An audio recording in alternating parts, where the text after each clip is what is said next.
Hi friends, అందరికీ నమస్తే. Welcome to Mahadeva creations. ఎలా ఉన్నారు అందరూ? నేనైతే చాలా బాగున్నాను. అందరూ కూడా బాగున్నారని అనుకుంటున్నాను. స్త్రీల గురించి పురుషులు, పురుషుల గురించి స్త్రీలు తెలుసుకోవలసినవి. స్త్రీలలో మంచి చెడు ఉండదు. ఎలాంటి భర్త పొందుతారో అవే లక్షణాలు వారికి వస్తాయి. స్త్రీలతో ఏదైనా కార్యం ఉంటే ఆ కార్యము స్త్రీలే చేయగలరు. స్త్రీ చేయకూడని పనులు చేయటం ప్రారంభిస్తే వాటిని ఆపటం ఎవరి తరం కాదు. రక్షించుకోలేని వాడికి భార్య అనవసరం. దున్నటం చేతకాని వాడికి పొలం అనవసరం. స్త్రీకి లొంగిపోయిన పురుషుడు నదీ ప్రవాహంలో పడిన చెట్టు వలె సుఖంగా జీవనం సాగుతుంది. ఆడవారితో అవసరమైన ఉన్న ఇంటికి వెళ్ళి కలవకూడదు. కాముకునికి తన భార్య సుందరి అయిన వేప చెట్టులా అగుపిస్తుంది. పక్కింటి వాడి భార్య అహంకారి అయిన రంబలా కనిపిస్తుంది. స్త్రీ మగవాడి చూపుని బట్టే అతనేం ఆశిస్తున్నాడో తెలుసుకోగలదు. భర్త గొప్ప ధనమంతా భార్య ఒంటి మీద నగలు చీరలే చెబుతాయి. 10 లక్షలు పెట్టి భార్యకి బంగారం కొనిపెట్టిన ఆటోకిచ్చిన తన 10ని భర్తనడిగి తీసుకుంటుంది.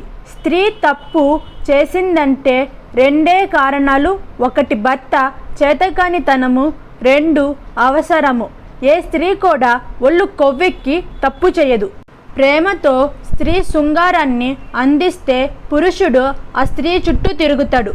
తండ్రి మొగిడి కన్నా ధనవంతుడైతే ఆ స్త్రీకి భర్తపై ఒకంత పెత్తనము ఉంటుంది. గృహం అంటే భార్య, అంతేగాని గోడలు, భోజనశాల, శయన మందిరము కాదు.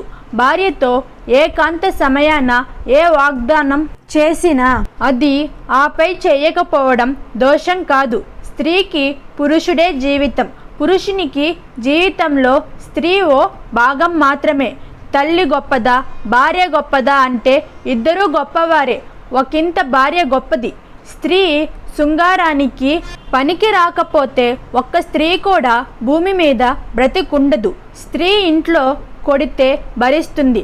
నలుగురిలో తిరితే ఆడపులిలా విరుచుకు పడుతుంది.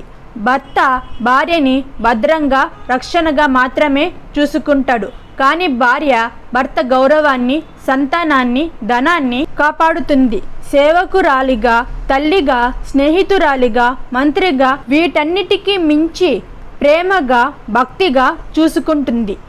ఈ వీడియో మీకు నచ్చినట్టయితే, ఇన్ఫర్మేటివ్గా అనిపిస్తే, ఇలాంటి మరిన్ని వీడియోస్ కావాలంటే నా ఛానల్ని సపోర్ట్ చేయండి.